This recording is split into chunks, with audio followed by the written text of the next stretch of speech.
Boa noite, pessoal. Boa noite. Sejam todos muito bem-vindos mais uma vez à Cruz do Perfume.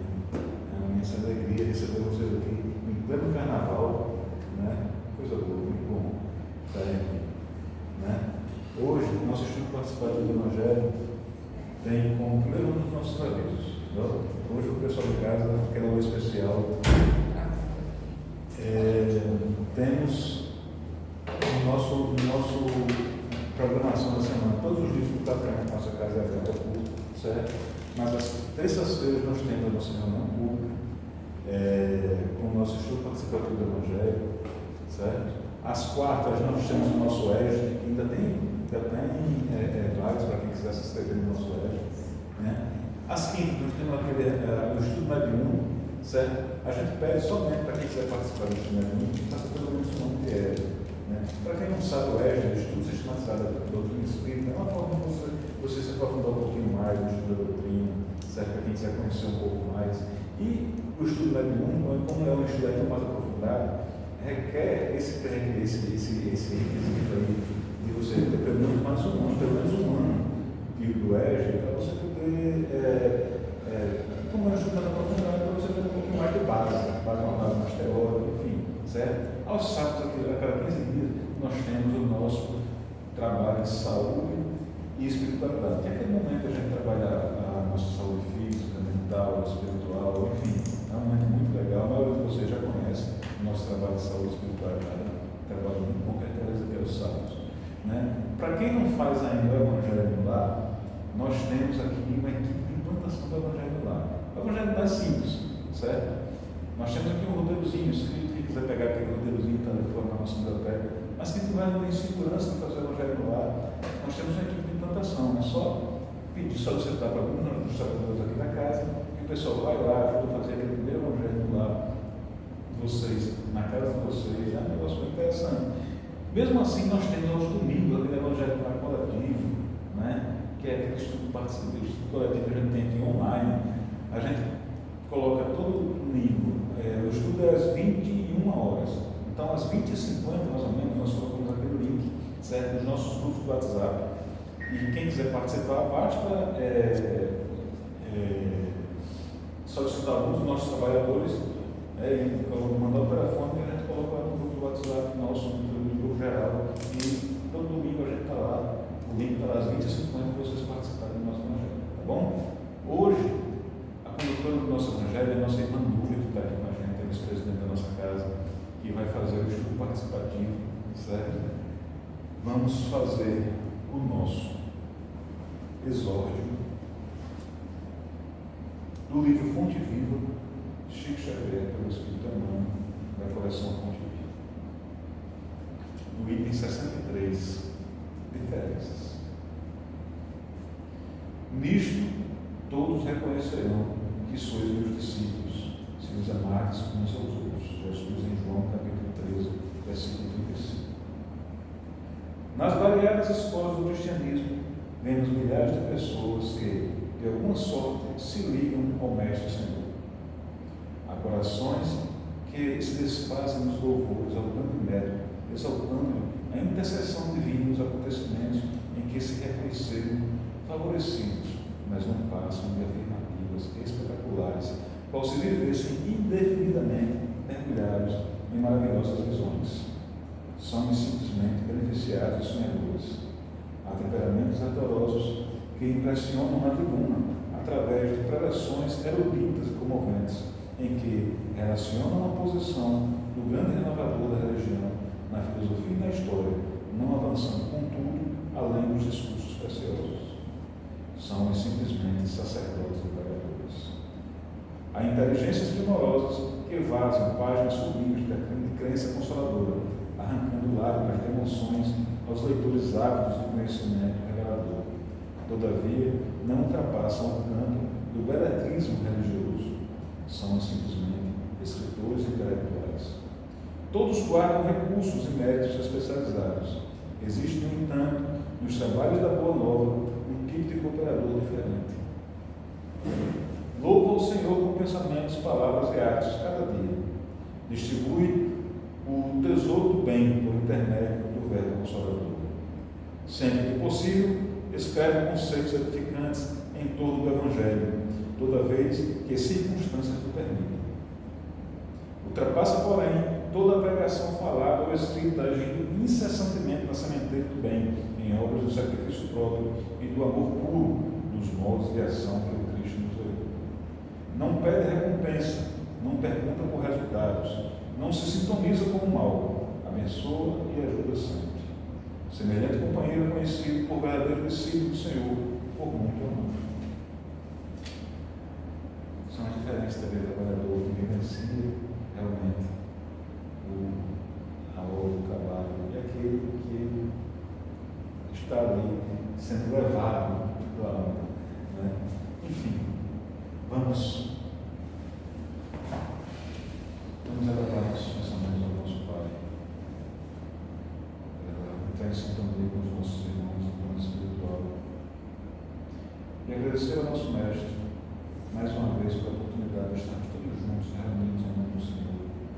Agradecer o presente de todos os nossos irmãos encarnados e desencarnados que estão conosco no meio de hoje. Pedir muita luz sobre esta Assembleia, muita iluminação e inspiração na condutora do nosso estudo. Graças a Deus. Minha irmã.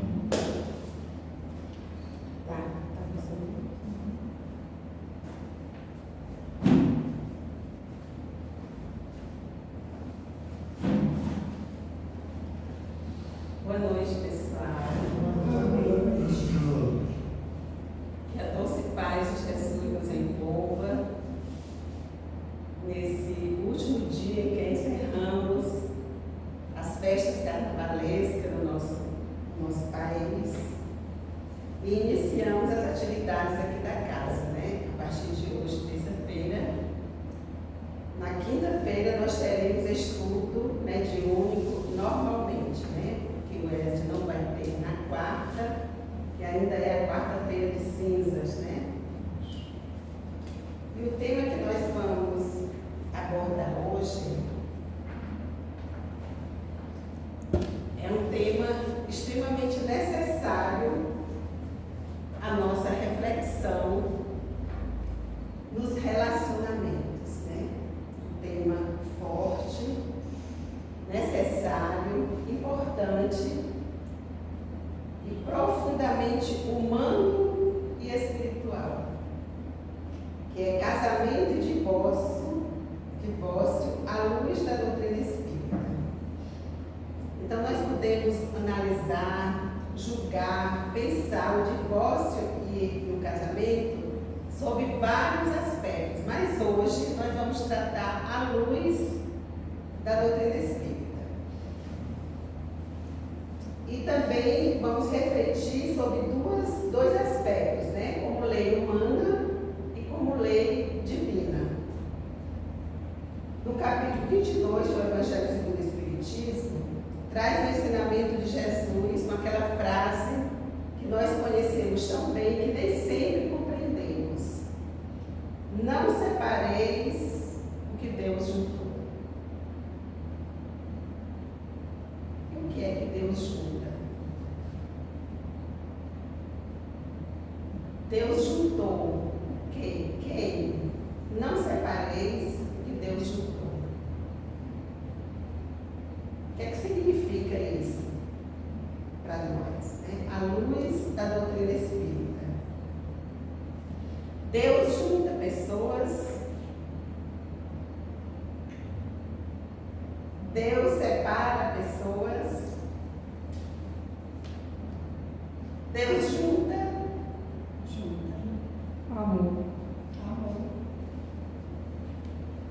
Não separeis o que Deus juntou. E foi baseado em várias compreensões que muitos casais, vamos falar mais na relação conjugal, que é o que se trata aqui de casamento, passaram por situações constrangedoras, difíceis, muitos deles, homem e mulher, indo até o desencarne para seguir essa frase, porque o que Deus junta, ninguém pode separar. E aí o Espiritismo, enquanto ciência, filosofia, de consequência religiosa, né, que nos liga a Deus como nosso Criador, como a lei suprema do universo, que é o amor, nos esclarece de uma forma justa, de uma forma misericordiosa e de uma forma inteligente. Usa a razão para entender a natureza humana e dizer: olha, tudo tem limite. Porque se entendia que o divórcio poderia ser um fracasso espiritual. A mulher separada, a mulher divorciada, a mulher desquitada, o homem até não, né? Já vai aí é ser humano também, mas o homem não tinha tanto problema. Mas a mulher, ao se divorciar, ao se separar, ao se desquitar, ela era tida como alguém que tinha uma observação especial. Que circunstâncias, então, o divórcio pode representar? A doutrina espírita nos convida a refletir que o divórcio ele pode ser, sim, um recurso libertador. Um recurso de aprendizado diante de algumas circunstâncias. E aí, qual é o conceito de casamento à luz da doutrina espírita? Lá no capítulo 22, Kardec conceitou o casamento como uma organização social que representa organização também social entre as pessoas. Em se falando do casamento civil, que é uma lei, né? A lei que prevalece na união das pessoas no nosso país é o casamento civil. E Kardec vai dizer que o casamento civil ele é civilizatório, é um progresso social, porque ele estabelece organização e solidariedade entre os seres. Porque realmente, se não houvesse o casamento civil como uma lei, que isso também está mudando, porque o próprio nome diz, as leis humanas, elas mudam, né? Elas se transformam. Isso a gente já vê acontecer. Tem a união estável, tem com o tempo de convivência, você tem os mesmos direitos legais. Então, dá para perceber que nessa dinâmica civil há modificação. E aí, mais o casamento espiritual, que Kardec também trata nesse capítulo. E ainda existe, por uma constituição humana, o casamento religioso. Casamento católico. Não, eu sou casado no católico. Não, eu sou casado no evangélico. O espírita não tem, né? A gente vai com o que Kardec, com o que a doutrina espírita nos traz. É a lei do amor, da união. Não existe o ritual de um casamento espírita. O rito que poderia ser, e nesse chama, seria uma bênção, uma oração, um momento de reflexão entre aquelas duas pessoas que desejam se unir a partir da lei brasileira, que é o casamento civil. Aí se faz uma bênção, mas isso não é necessariamente um dogma, um protocolo espírita, né? É a união espiritual, aquela que respeita, aquela que renuncia, aquela que exerce a paciência, a tolerância, que vai até os últimos limites, né, vamos dizer assim, na tentativa de estar em paz e de fazer o outro estar bem, com todas as dificuldades do ser humano, né? Por não sermos perfeitos, por ainda estarmos num mundo de prova e expiação, a dor, o conflito, as dificuldades são naturais, mas a superação, através da paciência, da tolerância, do amor que a gente deve desenvolver a cada dia, nós vamos conseguir estabelecer uma relação de respeito e de união, com todas as dificuldades naturais do caminho. Então, a gente deixa bem claro aqui no nosso estudo, tão interessante na noite de hoje, em pleno encerramento do carnaval, das festas carnavalescas, é que o casamento civil é uma instituição humana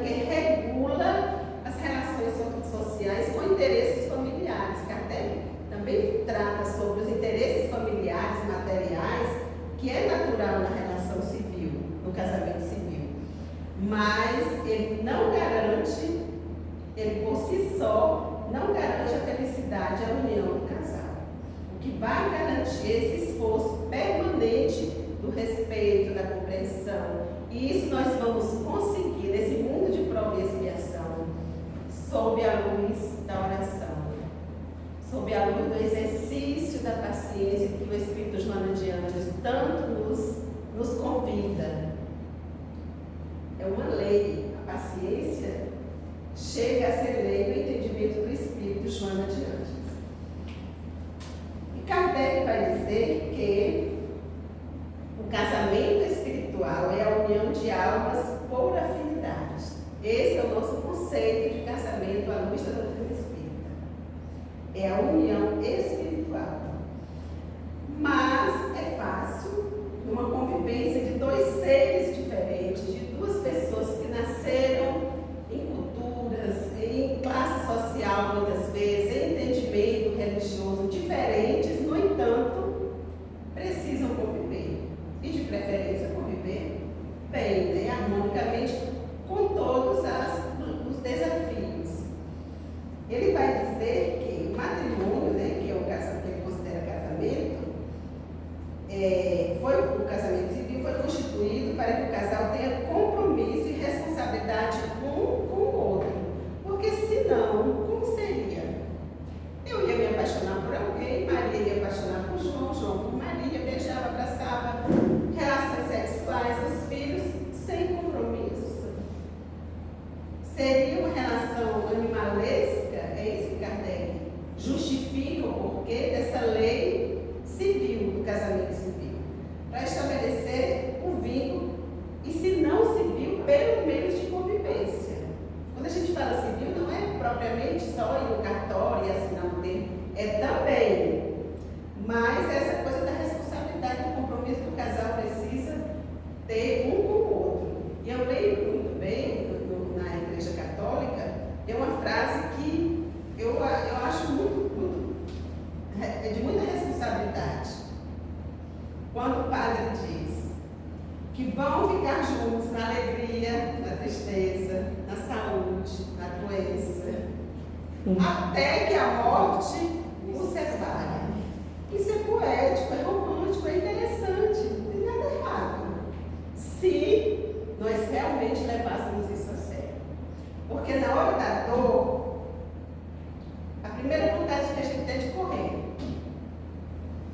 Na hora da doença, aquela doença mesmo que você tem que renunciar a muita coisa sua para cuidar do outro, alguns correm, alguns desistem. Então esse convite na alegria, na saúde, na doença, na velhice, na mocidade, em todos os momentos, que os dois seres que decidiram ter uma convivência de responsabilidade e compromisso, que eles estejam de fato de direito juntos, unidos. Esse é o casamento espiritual para Allan Kardec e para nós espíritas.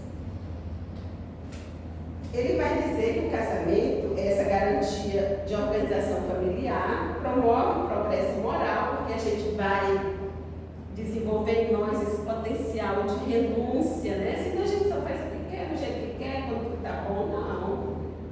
É na dificuldade que a gente aprende. Ele vai dizer que é um grande aprendizado quando existe nessa relação o desenvolvimento da paciência, da renúncia e do amor. Quantas vezes a gente quer fazer uma coisa nossa, né, que está muito dentro, mas o outro pensa diferente e não abre mão, ou outra hora sou eu que não abro mão. E aí essa troca para a espiritualidade, para Deus, para Jesus, para Kardec, para nós espíritas, é o que realmente vale. E é assim que a gente vai desenvolvendo essa capacidade de convivência dois. Porque a vida dois realmente não é fácil. São dois seres pensantes, inteligentes e diferentes. Se a gente não incutir no nosso raciocínio que diferença não é defeito, são apenas diferenças, e que um tem que ceder no momento do embate, essa relação fica mais fácil. E que tenha diálogo, principalmente. Aí ele vai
lá atrás e que nessa oportunidade que me foi dada, eu preciso me recompor, eu preciso. Isso é um esforço diário, mas tudo isso também tem limite. Se um dos dois não concorda, pensa diferente, eu sofro muito por isso, quando eu digo um dos dois, das duas pessoas, eu não posso viver uma relação com tamanho sofrimento. É hora de tomar decisões. O diálogo não resolveu, a insistência, a paciência foi confundida, eu me sinto lesada, eu adoeci. É o que a gente vê muito por aí. A gente vê casais vão se matando, literalmente. Então Kardec disse que ninguém pode ir até as últimas consequências, aguardar que as coisas aconteçam. Que a gente faz tudo para domar as más inclinações na relação com o outro. Mas se o outro, ou eu mesma, o outro tenta e eu mesma não dou conta, uma boa separação é melhor do que uma má convivência. Mas isso não quer dizer que a gente vai banalizar. Não, eu vou casar se não der certo, tem um divórcio aí, eu estou separando, é uma experiência. Não pode ser assim. Tem que haver realmente essa consciência de responsabilidade, de compromisso. Porque afinal lá é uma oficina de reajustes. E muitas vezes a convivência diária revela o nosso orgulho, a nossa prepotência, a nossa vaidade, a nossa impaciência, o nosso ódio, a nossa agressividade. Isso é próprio do ser humano. Uns mais, outros menos. Se a gente não educa tudo isso, transformando o orgulho em humildade, o ódio em amor, porque a vida não é uma oficina, o lar não é uma oficina. Quantas vezes a gente precisa acordar de manhã cedo, abrir os olhos, olhar para as paredes, o chão, o teto, os móveis, mas principalmente olhar para o contexto espiritual que está ali naquela casa e dizer: meu Deus, muito obrigada por este lar que me abriga, que me acolhe, e por toda a parte fluídica que está ali. E agradecer e fazer a nossa parte, porque é nesse exercício. Se um não está bem, o outro ou silencia ou procura o diálogo. Não quer dialogar, saia de perto, respeita. Dá um tempo para o outro pensar, para o outro refletir. Às vezes a gente precisa de um certo distanciamento para pensar sozinho. Mas isso tem que ter essa compreensão, esse discernimento e esse respeito pela responsabilidade que a gente assume diante daquele que a gente escolhe para a convivência conjugal.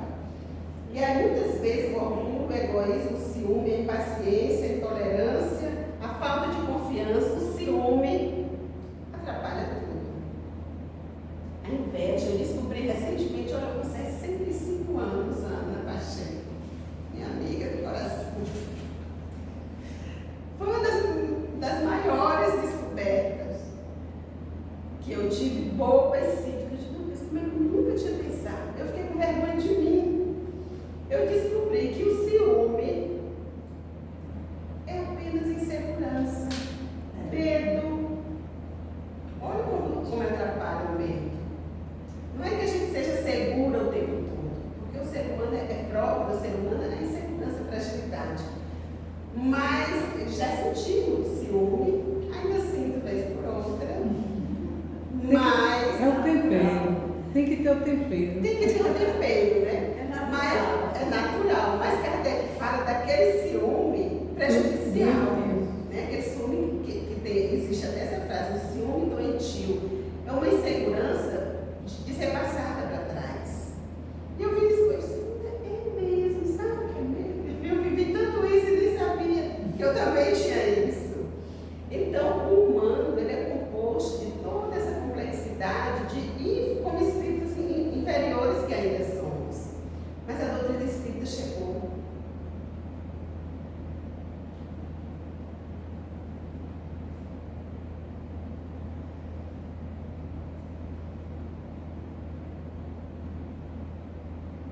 O espiritismo chegou como ciência, como filosofia, como religião que esclarece, que conforta,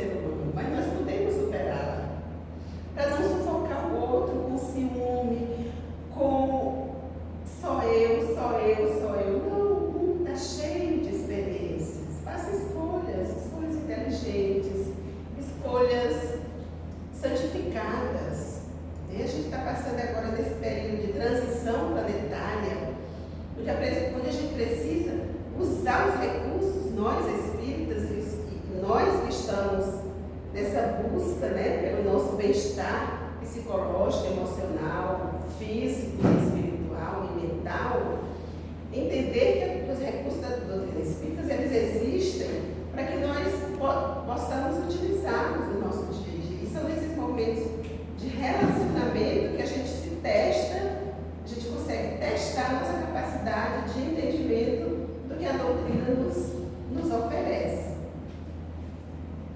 E aí, vendo lá como uma oficina de trabalho, uma oficina de reparação, aquilo que não deu certo em outra existência, em outra vivência, que dê certo agora. Estamos vivendo um momento lindo no nosso planeta, né? Sentindo o cheiro do mundo de regeneração, dando adeus ao mundo de prova e expiação, de tantas dores, de tantas incertezas, de tantas aflições. Nós precisamos amadurecer espiritualmente falando e dizer: Jesus, você é o meu caminho, a minha verdade, é a minha vida. Você foi para a cruz, é histórico, mas ele foi fiel àquilo que ele acreditou. E depois que a gente tem um conhecimento da doutrina espírita, a gente precisa ser, no mínimo, fiéis àquilo que nós acreditamos. É difícil? É. Mas é possível, desde que nós possamos fazer escolhas diferentes. Tem pessoas que nesse momento estão sem julgamento, mas fazendo um parâmetro, né? Estão aí no mundo das drogas, é carnaval, eu posso tudo, eu posso expor meu corpo, eu posso fazer tudo o que eu quero. Eu quero fazer tudo que no ano inteiro eu não consigo fazer, com a maior irresponsabilidade possível. Eu estou falando do carnaval porque é o momento que nós estamos passando, mas isso é no dia a dia. Mas a gente precisa ter muito cuidado nos nossos atos. E a vida 2, ela requer justamente esse cuidado, porque o outro nos observa. Assim como nós observamos o outro, às vezes em silêncio, às vezes em palavras, às vezes em reflexão. E um vai ajudando o outro, no perdão, no diálogo, em todos os recursos que a gente vê que é importante. Tem momento que a gente não quer nem ver a cara. Respeite esse momento. Daqui a pouco a gente quer beijar tanto e dizer: eu te amo, meu amor. A gente já está em outro astral, né? Em outro clima. E é nessas construções que nós vamos crescendo e amadurecendo enquanto casal. Então nós precisamos perdoar. Kardec ainda continua dizendo assim: os espíritos permanecem ligados pelo desequilíbrio. Sim, ele vai falar agora após o divórcio. Porque o divórcio é um momento muito difícil, a decisão, apesar de responsável, né, a gente só pode utilizar esse recurso do divórcio quando for algo realmente necessário. Ele vai pedir o cuidado para o pós-divórcio. É muito interessante o cuidado que nós precisamos ter pós-divórcio. O divórcio não rompe automaticamente os laços espirituais, nem os laços de amor, nem os laços de ódio. Porque eu me divorciei, eu não esqueci, não. Eu levo comigo, o corpo está separado. Mas os meus sentimentos, os meus pensamentos, as minhas lembranças, elas podem continuar comigo. E esse período pós-divórcio, também Kardec pede um cuidado muito especial, para que a gente não carregue conosco o ódio e aquele sentimento ruim que me levou ao divórcio. Ele vai dizer assim: o divórcio não rompe os laços espirituais. Se há ódio, ressentimento e vingança, os espíritos permanecem ligados pelo desequilíbrio. E é uma dor muito grande, porque além de você carregar consigo esse ódio que o fez se divorciar, essa raiva, você fica impedido de estar aberto para novas relações. Muitas vezes, aí entra Freud na história, né? Porque a gente nem consegue deixar de falar no velhinho. Porque ele vai falar exatamente dos traumas que ficaram.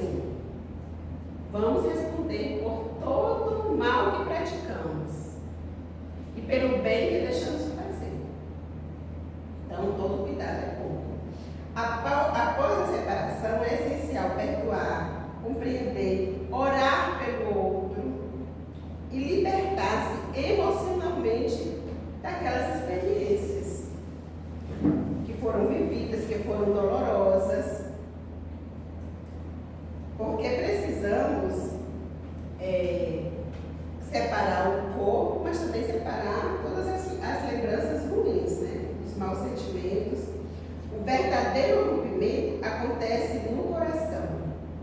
Frase de Kardec. Positivo ou negativamente, né?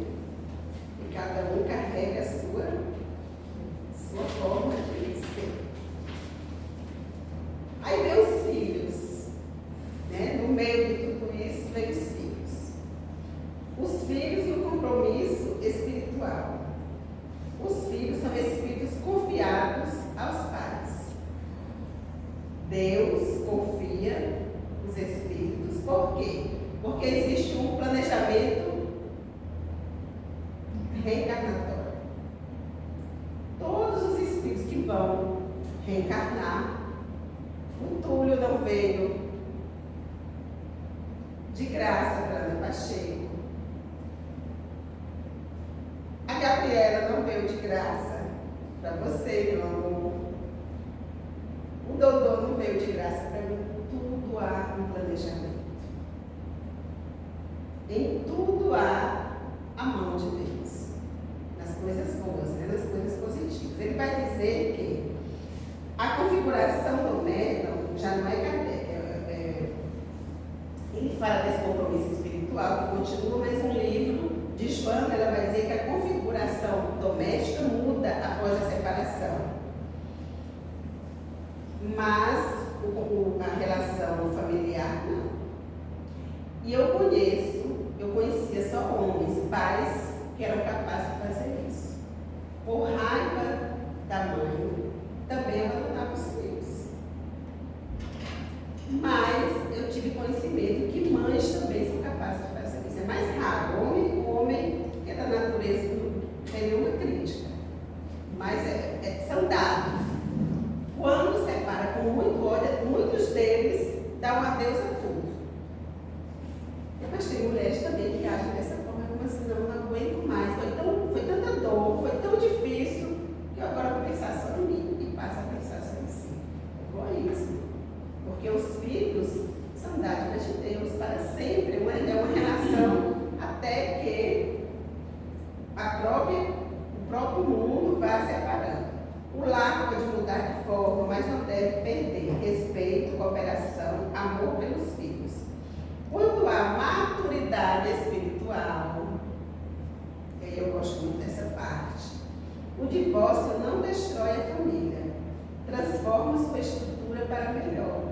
Eu também conheço casais que se separaram e hoje são grandes amigos.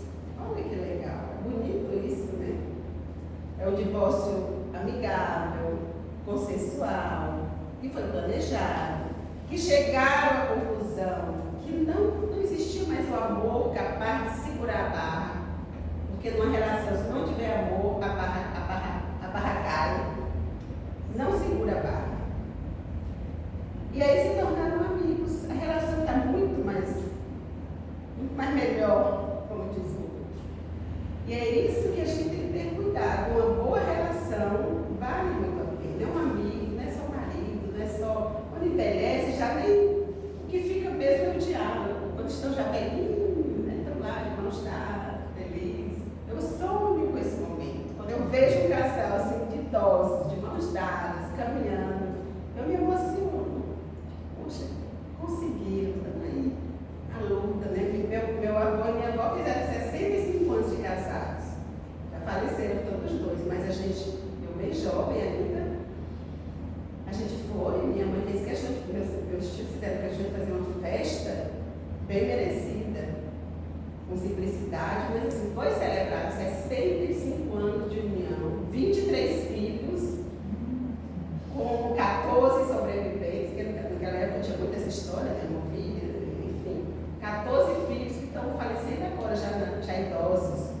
Mas eles, isso é um exemplo, já pensou a gente conviver 65 anos de idade?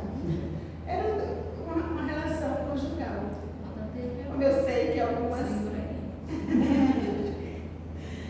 Então vamos vibrar pela união, pelos casamentos de sucesso e deixar o divórcio, o desquite, a separação de lado, porque vale a pena tentar, vale a pena insistir até o limite, como diz Kardec.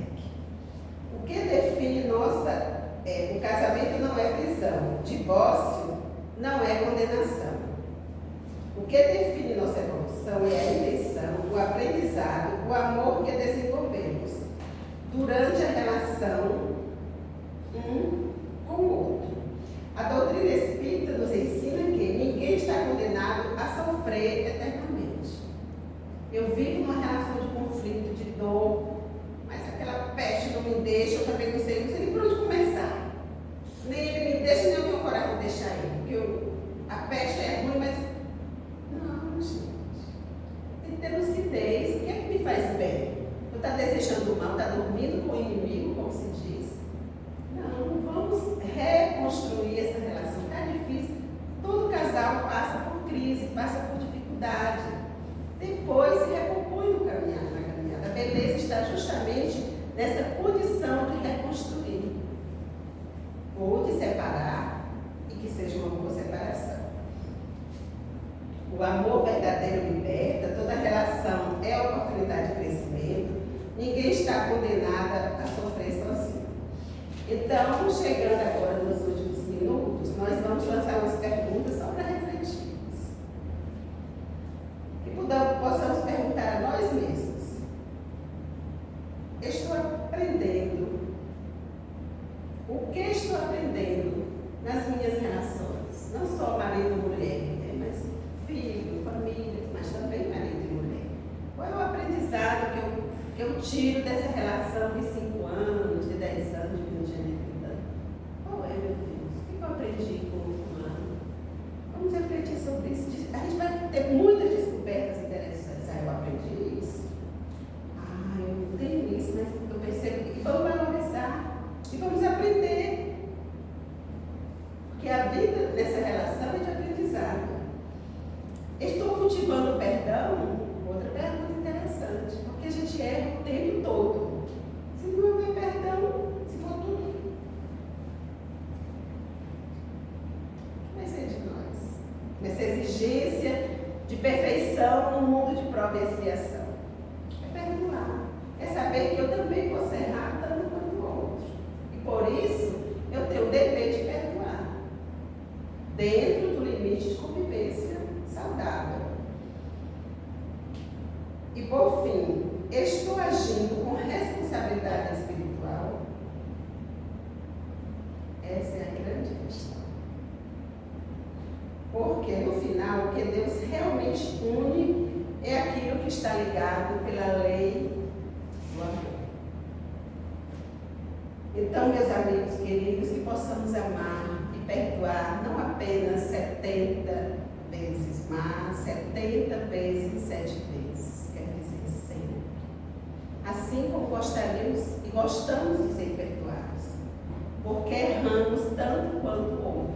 Nesse mundo de prova e expiação, se eu cultivar em mim a tolerância, a paciência, o perdão, eu vou conviver melhor com o outro, eu vou estar em paz, eu vou adoecer menos. Porque as doenças estão comprovando quanto nós exigimos muito do outro e exigimos muito de nós.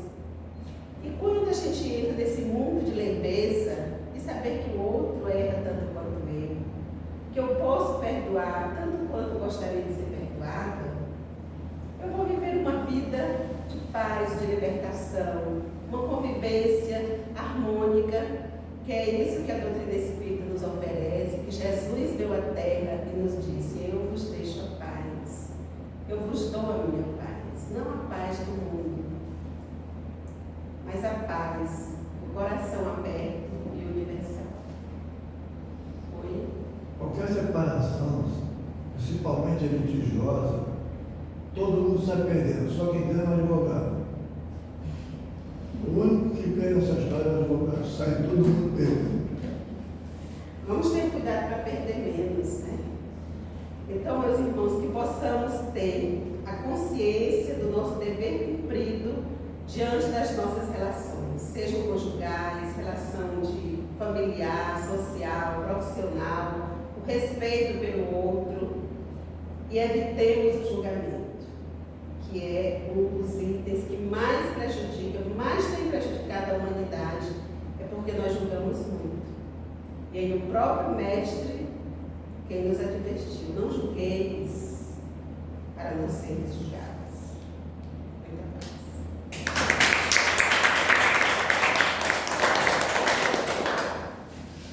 Meus amigos, por acender essa luz aqui. Vamos estar em sintonia com os nossos irmãos, no plano espiritual, nesse clima de paz, de alegria, em sintonia com os nossos mentores, com os mentores desta casa.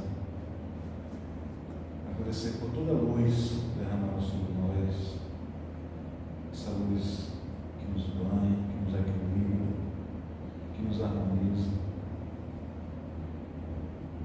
Essa luz vai harmonizando o nosso senso de força, a partir do nosso pulmão, bem no alto da nossa cabeça, passando no nosso senso de força, nos ajudando, nosso frontal, nosso laríngeo, cardíaco, gástrico, extremo, genésio. Nesse clima de agradecimento, em sintonia com os nossos irmãos, façamos a oração que o nosso Mestre nos ensinou. Pai nosso que estais nos céus, santificado seja o vosso nome. Venha a nós o vosso reino. Seja feita a vossa vontade, assim na terra como nos céus. O pão nosso de cada dia nos dai hoje. Perdoai as nossas ofensas, assim como nós perdoamos a quem nos tem ofendido. E não nos deixeis cair